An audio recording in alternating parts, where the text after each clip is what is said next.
Hindi, ano lang, we just came, itong linggo kasi, na-drown out yung noise nung kaso ni Rodante Marcoleta. Yes. Pero ano na yan andyan na yan. No?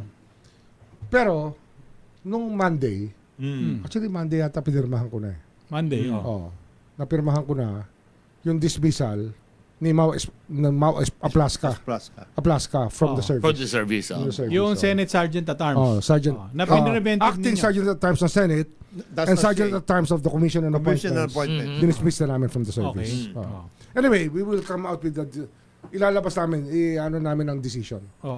I-reveal namin ang decision. This week. Why? Para makita ng tao. Kasi mahirap na magpaliwanag. Kung bakit nangyayari, kung Basta bakit makita ganun. na lang nila. Basahin na lang. Mabasa. Decision. Tama. Ipapublish Bibigyan namin ninyo. sa media. Publish ninyo. Papublish namin.